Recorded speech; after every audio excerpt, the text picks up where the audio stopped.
Students, हमारा आज का टॉपिक है बैटरीज। बैटरीज के बारे में हम पढ़ेंगे। इनफैक्ट आपने गैल्वेनिक सेल पढ़ी है। आपके पास सेल हो या बैटरी हो जो कि हमें इलेक्ट्रिकल एनर्जी देती है, यानी इलेक्ट्रिकल एनर्जी का सोर्स है, तो ये बेसिकली क्या है? इलेक्ट्रोकेमिकल सेल है। तो बैटरी और सेल में मेन डिफरेंस क्या होता है? अगर हम दो या दो से ज्यादा इलेक्ट्रोकेमिकल सेल्स को सीरीज में कनेक्ट कर दें तो उस अरेंजमेंट को हम कहेंगे बैटरी। तो battery is a arrangement in which two or more than two cells are connected in series.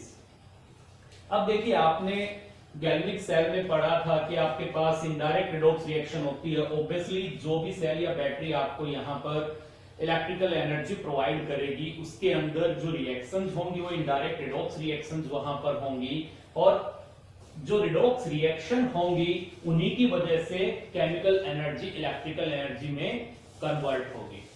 तो आपने जो सेल्स पढ़ी है कि एक कंटेनर में आपने बीकर में जिंक सल्फेट लेके जिंक रोड डिप कर दी थी, दूसरे में कॉपर सल्फेट में कॉपर रोड डिप की थी, सॉल्ट ब्रिज लगाया था। इस टाइप से इलेक्ट्रोकेमिकल सेल को हम बैटरी के लिए यूज नहीं कर सकते। रीजन क्या है कि पहली चीज तो वो अरेंजमेंट बहुत लार्ज हो जाएगा, वो कॉम्पैक्ट नहीं है। दूसरा, वो अरेंजमेंट लाइट नहीं है, पोर्टेबल भी नहीं है, और वहां पर सॉल्ट ब्रिज यूज करने की वजह से सेल का इंटरनल रेजिस्टेंस हाई हो जाएगा, जिसकी वजह से अगर हम सेल में से लार्ज करंट ड्रॉ करना चाहेंगे तो उसकी वोल्टेज ड्रॉप कर जाएगी शार्पली। तो उसकी वोल्टेज में ड्रॉप हो जाएगा अगर उसमें से लार्ज करंट हम ड्रॉ करना चाहेंगे तो इसलिए कोई भी सेल है उसको हम बैटरी के लिए यूज करते हैं। यानी कि कोई भी इलेक्ट्रोकेमिकल सेल को हम कब बैटरी के लिए यूज कर सकते हैं, कब उसको हम यूज कर सकते हैं as a source of energy. तो देखिए, कोई भी सेल, इलेक्ट्रोकेमिकल सेल, कब उसको कॉमर्शियल पर्पस में लाएंगे, उसके लिए उसके पास कुछ क्वालिटीज होनी चाहिए। क्या क्या होनी चाहिए? पहली, वो कॉम्पैक्ट होनी चाहिए, लाइट होनी चाहिए। It should be compact and light. दूसरा, जब हम सेल को यूज करेंगे तो जब यूज करते हैं तो उस दौरान उसकी वोल्टेज में ज्यादा चेंज नहीं होना चाहिए। There should be no change, और you can say no appreciable change in the voltage of cell during use. जब सेल को यूज करेंगे तो उसकी वोल्टेज में ज्यादा चेंज नहीं होना चाहिए, उसकी वोल्टेज में ज्यादा ड्रॉप नहीं होना चाहिए। तीसरा, ये अच्छी बात है कि अगर आपके पास वो सेल रिचार्जेबल हो, उसको हम रिचार्ज कर सके, और उसके अंदर ऐसी सेल होनी चाहिए जो हमें ज्यादा टाइम तक पावर दे सके, which can provide power for a longer time.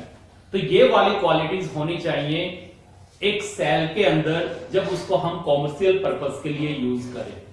क्या क्या होनी चाहिए? कॉम्पैक्ट होनी चाहिए, लाइट होनी चाहिए। जब सेल को यूज करें तो उसकी वोल्टेज में एप्रिसिएबल चेंज नहीं होना चाहिए, उसकी वोल्टेज में ड्रॉप नहीं होना चाहिए, और जो सेल है वो रिचार्जेबल होनी चाहिए, और ज्यादा समय तक पावर प्रोवाइड करने वाली सेल होनी चाहिए। तो हमने बैटरीज को डिवाइड किया है दो में। दो तरह की हमारे पास बैटरीज हैं, इनको दो में डिवाइड हमने किया है। एक लेकर चले हैं हम प्राइमरी बैटरीज, और एक हम लेकर के चले हैं सेकेंडरी बैटरीज। प्राइमरी बैटरीज क्या होती हैं? प्राइमरी बैटरीज ऐसी बैटरीज है जिनमें रिडॉक्स रिएक्शन केवल एक बार होगी और उसके बाद ये सेल डेड हो जाएंगी। Batteries in which redox reaction occurs only once and after that cell becomes dead, or simply you can say these can't be recharged or can't be used again. इनको हम रिचार्ज नहीं कर सकते, इनको हम दोबारा यूज नहीं कर सकते। इनके अंदर जो रिडॉक्स रिएक्शन है वो बार बार नहीं होगी, एक बार होगी, and over a period of time cell becomes dead. तो ये कहलाएगी प्राइमरी सेल। जो आपके सिलेबस में है उनमें हम दो प्राइमरी सेल के बारे में पढ़ेंगे। One is the dry cell and second is the mercury cell. Mercury cell, इनके बारे में हम पढ़ेंगे। अब सेकेंडरी बैटरीज क्या होंगी, सेकेंडरी सेल्स क्या, जनरली सेल्स की कॉम्बिनेशन को बैटरी कहते हैं, पर यूजुअली हम बैटरी को एक सेल भी बोल देते हैं, जनरली सिंगल सेल को भी हम बैटरी कह देते हैं। अदरवाइज राइट तो ये है कि सेल्स का कॉम्बिनेशन हो, सेल्स को सीरीज में जोड़ा हो तो उसको हम बैटरी कहेंगे। तो सेकेंडरी बैटरीज क्या होंगी, सेकेंडरी बैटरीज वो होती है जो रिचार्जेबल होती है।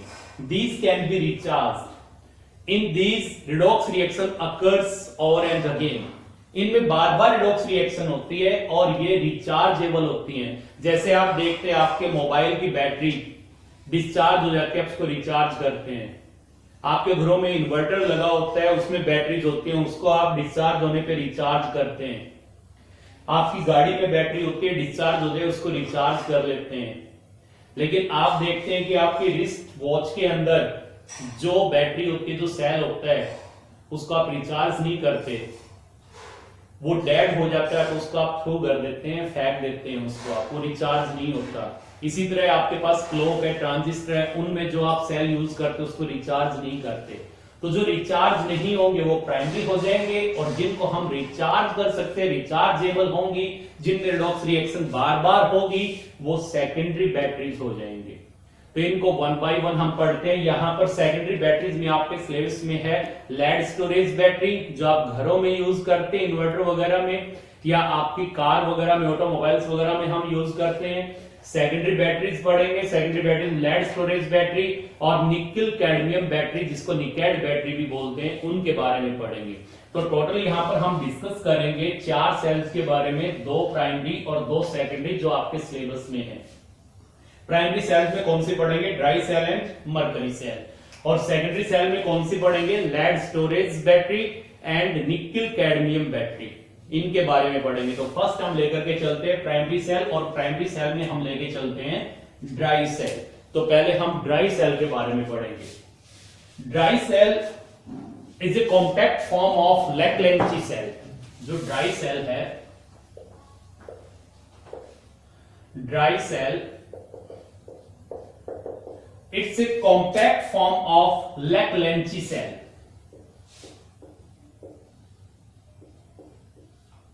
ये लैक्लेंची सेल की ही कॉम्पैक्ट फॉर्म है। इसके अंदर क्या होगा, एनोड जो होगी, एनोड यहां पे होगा जिंक कंटेनर, और कैथोड जो यहां पर होगी वो होगी ग्रेफाइट यानी carbon.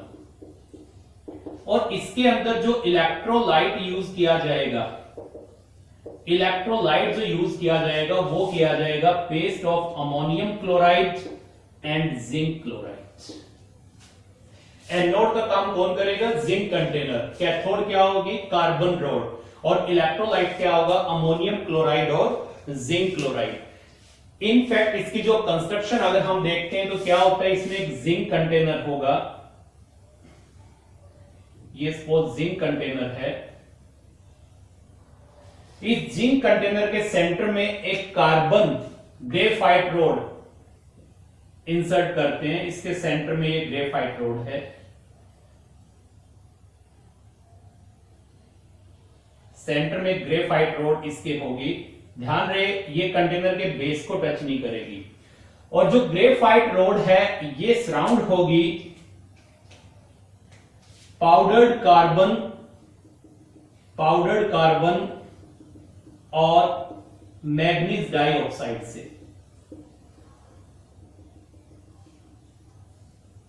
Powdered carbon and magnesium and manganese dioxide MnO2, उससे सराउंड होगी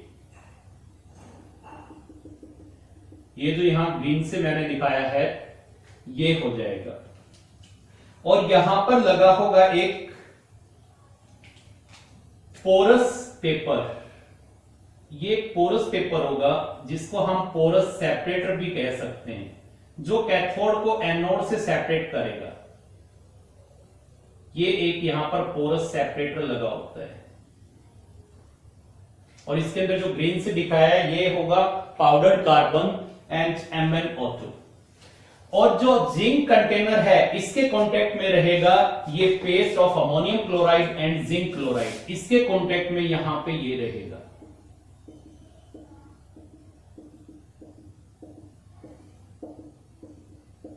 ये रेड से जो मैं दिखा रहा हूं ये क्या आ जाएगा,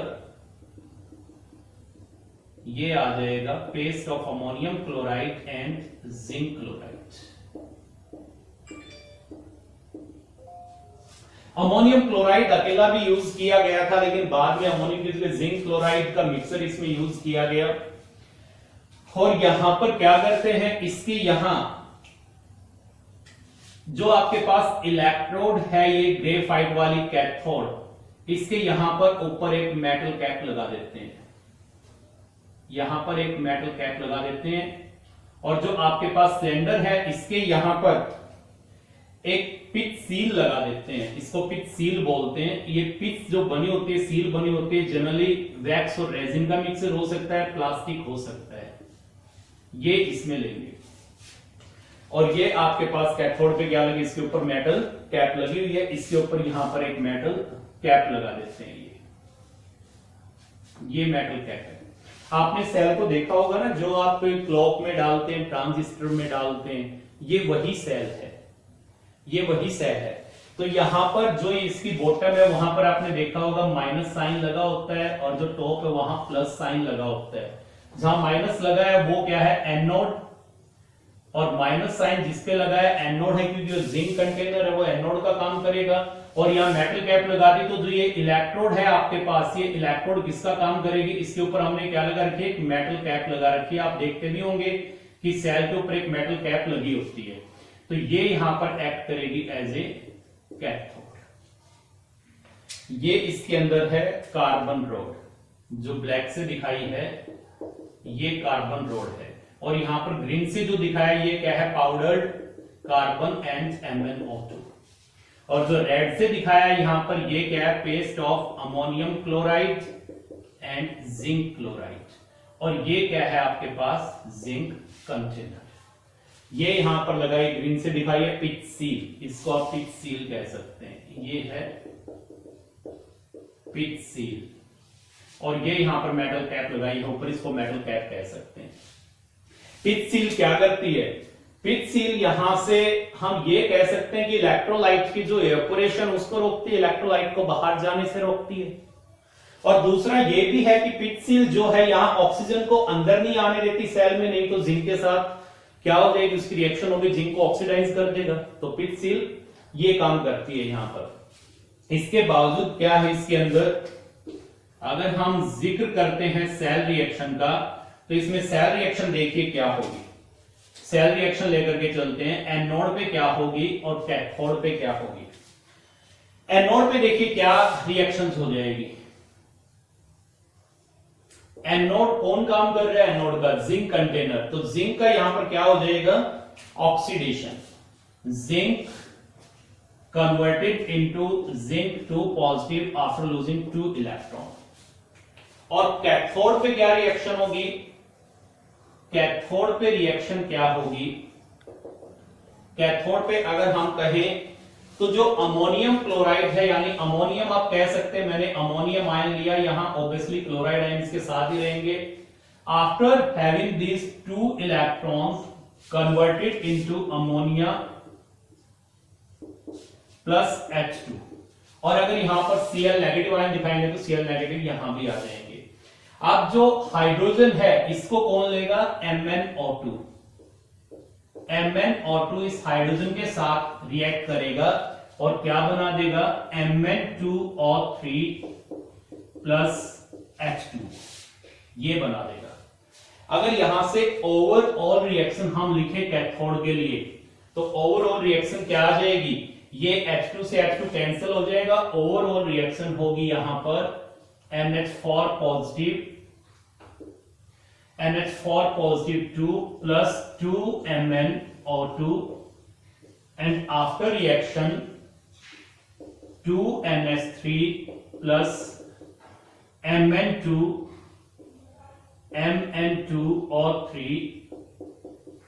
plus H2O, ये Mn2 है, Mn2O3, ये वाली रिएक्शन हो जाएगी कैथोड के ऊपर।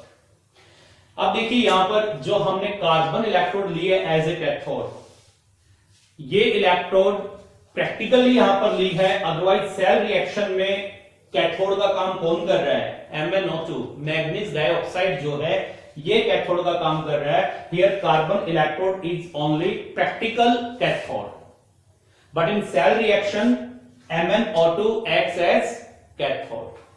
तो MnO2 जो है उसकी रिएक्शन हो रही है कैथोड पे, और यहां पर जो एक कार्बन रोड ली है प्रैक्टिकल इलेक्ट्रोड हमने ले रखी है।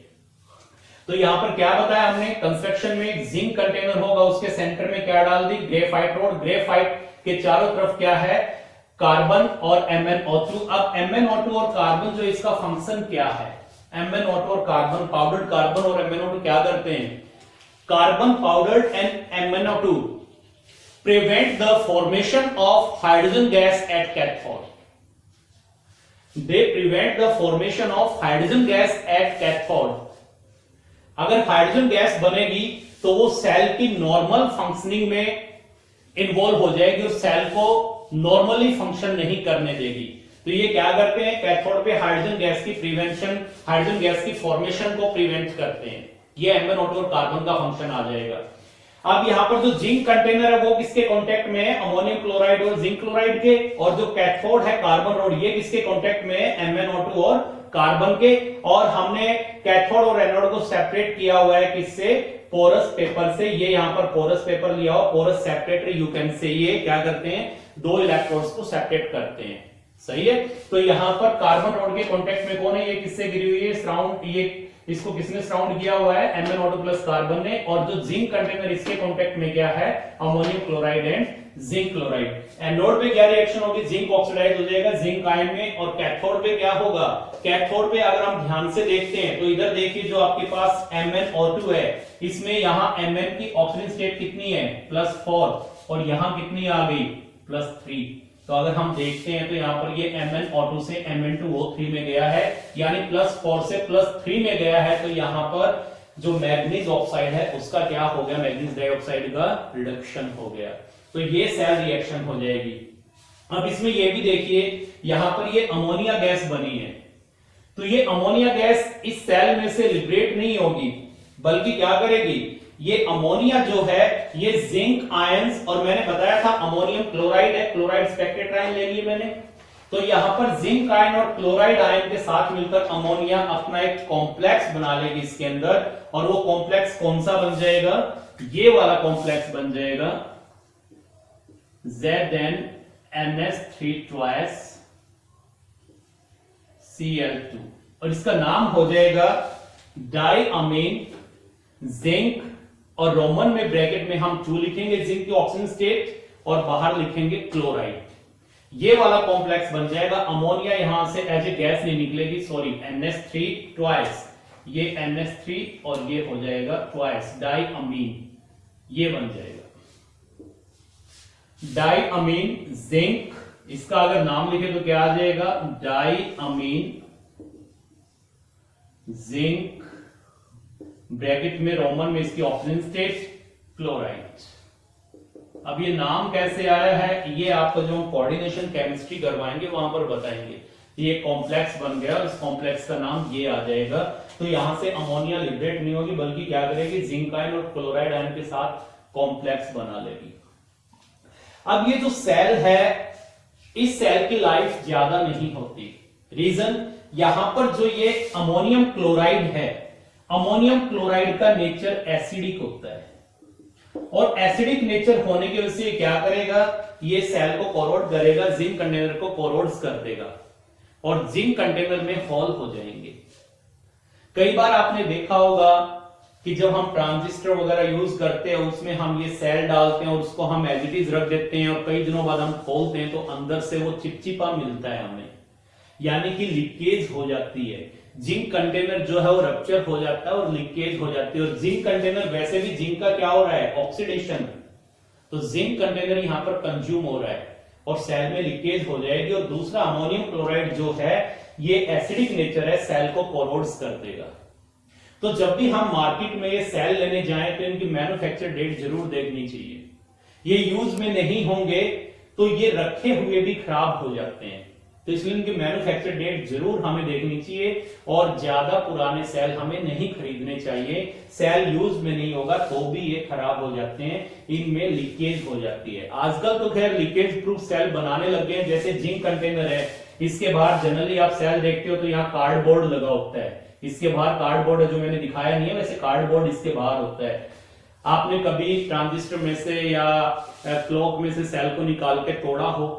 मैंने तो बचपन में खूब तोड़े हैं। जब उनको तोड़ते तो बाहर से कार्डबोर्ड हटता था, अंदर एक कंटेनर आता था, वो जिंक है, फिर कुछ ब्लैक ब्लैक निकलता था, वो ये बीच का सारा ये वाला सामान निकलता था और बीच में फिर एक ब्लैक कलर की इलेक्ट्रोड निकलती थी, वो आपकी ग्रेफाइट इलेक्ट्रोड थी जिसके ऊपर मेटल कैप भी लगी होती थी। कभी तोड़ के देखना आप इस सेल को, तो ये वाली चीज उसमें मिलती थी। तो ये सेल रखे हुए भी खराब हो जाते हैं क्योंकि अमोनियम क्लोराइड जो इलेक्ट्रोलाइट है इसका नेचर क्या होता है, एसिडिक होता है और ये क्या करेगा, सेल को कोरोड्स कर देता है। और जिंक का यहाँ पर ऑक्सीडेशन होगा तो जिंक कंटेनर कंज्यूम भी होगा, तो यहां से ये इलेक्ट्रोलाइट लीक करना शुरू कर देता है, जिसको हम बोलते हैं कि लीकेज हो गई सेल की।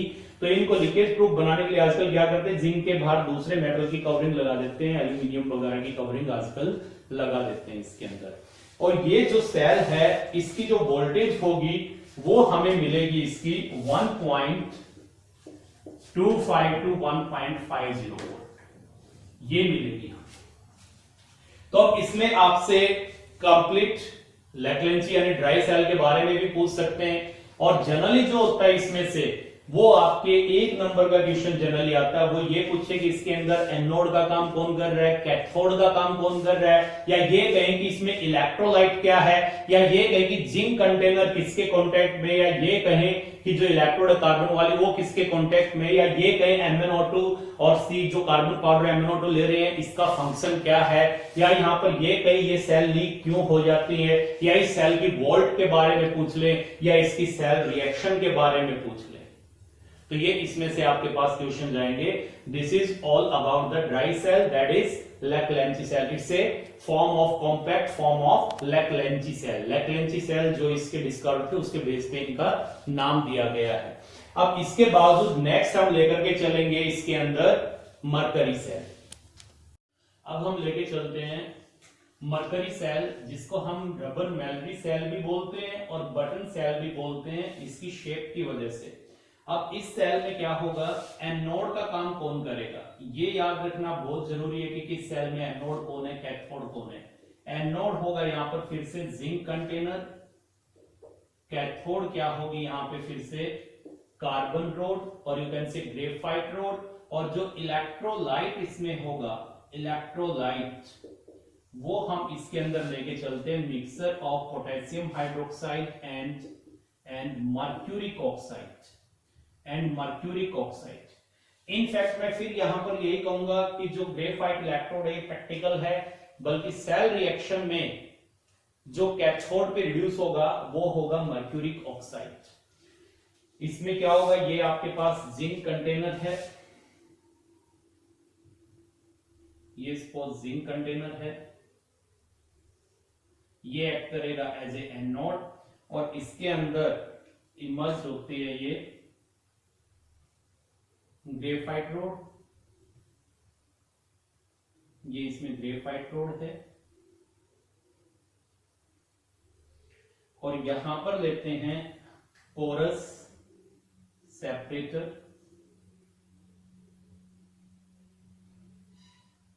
पोरस सेपरेटर, और यहां पे इसके कांटेक्ट में यहां पे आपके पास रहेगा, यहां पर आपके पास रहेगा इलेक्ट्रोलाइट। तो ये आपके पास हो गया जिंक कंटेनर, ये आपके पास हो गई कार्बन रोड, ये आपके पास हो गया HgO प्लस पोटेशियम हाइड्रोक्साइड, ये ग्रीन वाला आपके पास हो गया पोरस सेपरेटर। ये हम इसके अंदर लेकर के चले।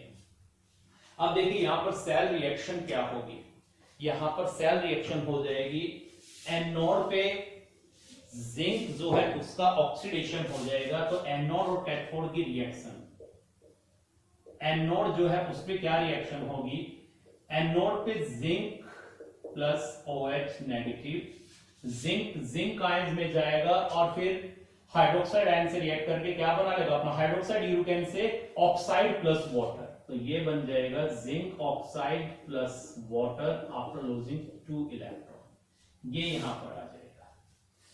जिंक का ऑक्सीडेशन हो गया, जिंक आयन बन गए। जिंक आयन ने क्या बनाया, zinc hydroxide, that is zinc oxide in water. और कैथोड पे रिएक्शन क्या होगी, अब कैथोड पे देखिए, कैथोड पे जो मर्क्यूरिक ऑक्साइड है HgO, मर्क्यूरिक ऑक्साइड का रिडक्शन हो जाएगा after having 2 electron, it converted into Hg। ये देखिए यहां पर HgO2 नेगेटिव है, तो इसमें अगर हम सही में देखें अलग से करके, तो इसके अंदर क्या प्रेजेंट है, Hg2 positive and O2 negative, यही प्रेजेंट है। Hg2 पॉजिटिव ये 2 इलेक्ट्रॉन लेगा और किसमें आ जाएगा, Hg में आ जाएगा। और यहां पर ये वाटर है, वाटर में क्या है HOH, ये यहां से H पॉजिटिव इसने लिया स्पॉस, और ये इस पे आ गए, तो इसने H पॉजिटिव लिया, तो ये क्या बन गया OH नेगेटिव, ये भी क्या बन गया OH नेगेटिव, तो 2 क्या बन गए OH नेगेटिव। तो Hg plus 2OH negative. Overall cell reaction लिखिए आप। ओवरऑल सेल रिएक्शन में क्या आ जाएगा, यहां से अगर हम देखते हैं तो ये आपके पास इलेक्ट्रॉन से इलेक्ट्रॉन कैंसिल हो गए, वाटर से वाटर, हाइड्रोक्साइड आयन से हाइड्रोक्साइड आयन, तो क्या आ गया zinc solid plus mercuric oxide solid, after reaction zinc oxide also solid and mercury liquid. Overall cell reaction ये आ जाएगी। अब इस पे जो इंपॉर्टेंट है, जो आपका सीबीएसई में इसके ऊपर 1-2 बार क्वेश्चन आ भी चुका है, वो ये है कि इस सेल की जो वोल्टेज है वो through out its life constant रहती है। जो ये सेल है इसकी voltage 1.35 volt through out its life ये कांस्टेंट रहती है। वाई? तो उसका रीजन क्या है कि ये जो ओवरऑल सेल रिएक्शन है इसमें कोई भी आयन इन्वॉल्व नहीं है। देखिए आप, ये सॉलिड है, ये सॉलिड है, ये सॉलिड है, ये मरकरी लिक्विड है, कोई भी आयन इन्वॉल्व नहीं है जिसकी कंसंट्रेशन चेंज हो। In overall reaction no ion is involve whose concentration में change. Overall reaction doesn't involve any ion whose concentration में change. So this cell provides constant voltage throughout its life, that is 1.35 volt. ये reason हो जाएगा कि जो इसकी overall cell reactions में कोई भी आयन इन्वॉल्व नहीं है जिसकी कंसंट्रेशन चेंज हो, और कंसंट्रेशन चेंज होने से V चेंज होती है, तो कोई भी इसके अंदर आयन इन्वॉल्व नहीं है जिसकी कंसंट्रेशन चेंज हो, इसलिए ये cell throughout its life constant potential, constant voltage देती है।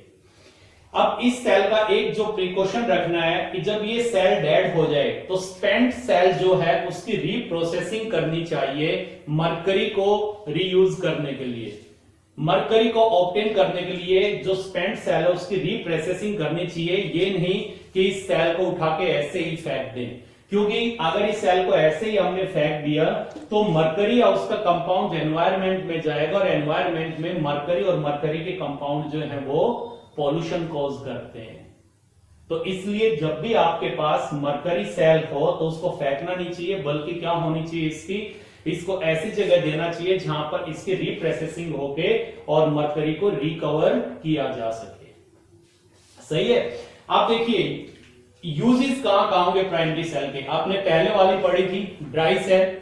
ड्राई सेल किसमें यूज की जाती है, यूजेस पूछ लेते हैं किसमें यूज की। ड्राई सेल मैंने बताया था, जैसे आपको सेल होते हैं आपके जो आप अपने टॉयज वगैरह में डालते हैं, क्लॉक में डालते हैं, ट्रांजिस्टर में डालते हैं, तो जो ड्राई सेल है उसका यूज किसमें किया जाता है, ट्रांजिस्टर्स। ट्रांजिस्टर्स में किया जाएगा, टॉयज में भी कर लेते हैं, टॉयज में भी कर लेते हैं, और क्लॉक में भी कर लेते हैं। और जो ये है मरकरी सेल, इसका यूज कहां किया जाएगा, इसका यूज जनरली लो करंट डिवाइसेस में किया जाता है। लो करंट डिवाइसेस में जैसे इसका यूज आपने किया है वॉचेस में, रिस्ट वॉचेस जो होती हैं आप उसमें यूज करते हैं। रिस्ट वॉच में आप देखते हैं एक चमकीला सा आप सेल डालते हो, मरकरी सेल ही होता है, इतना सा एक बटन जैसा नहीं होता है, वो मरकरी सेल ही होता है। तो वॉचेस में इसका यूज कर लेते हैं, और जो हियरिंग एड्स होते हैं उसके अंदर भी कर लेते हैं, कान की मशीन वगैरह आती है जिनको कम सुनाई देता है उनके लिए कान की मशीन बनाई जाती है, उसमें भी यूज कर लेते हैं। और भी बहुत सारे आजकल ऐसी डिजिटल आपकी वेइंग मशीन वगैरह, उसमें भी हम इसको यूज कर लेते हैं। तो जहां भी लो करंट डिवाइसेस है वहां पर इसका यूज किया जाता है मरकरी सेल का। तो इसके अंदर आपको क्या क्या याद रखना है, मरकरी सेल के नाम, मरकरी सेल, रपनमेलरी सेल या बटन सेल इसी के नाम है। इसके अंदर एनोड कौन है, जिंक कंटेनर, और कैथोड कौन है, ग्रेफाइट रॉड। इलेक्ट्रोलाइट कौन है, mercuric oxide and potassium hydroxide का मिक्सर। और रिएक्शन क्या होगी, एनोड पे जिंक कन्वर्ट हो जाएगा जिंक आयन में, जो कि हाइड्रोक्साइड के साथ मिलकर zinc hydroxide that is zinc oxide plus water बनाएगा। और कैथोड पे जो ग्रेफाइट इलेक्ट्रोड है, मैंने कहा ये प्रैक्टिकली यहां पर कैथोड का काम करिए, अदरवाइज कैथोड रिएक्शन में कौन पार्टिसिपेट करेगा, मर्क्यूरिक ऑक्साइड पार्टिसिपेट करेगा। और mercuric oxide Ag2 positive O2 negative है, तो Ag2 पॉजिटिव 2 इलेक्ट्रॉन लेकर के Hg बना देगा। और जो O2 नेगेटिव है ये वाटर से H पॉजिटिव लेके OH नेगेटिव आयन बनाएगा, और वाटर से H पॉजिटिव निकल गया तो एक OH नेगेटिव यहां से आ जाएगा, तो 2 OH नेगेटिव यहां आ जाएंगे। ओवरऑल रिएक्शन हम अगर देखते हैं तो कोई भी आयन इन्वॉल्व नहीं है, और यही रीजन है कि ये cell throughout its life constant potential, constant voltage देती है, that is of 1.35 volt. This is all about the mercury cell. अब हम लेकर के चलते हैं सेकेंडरी सेल्स।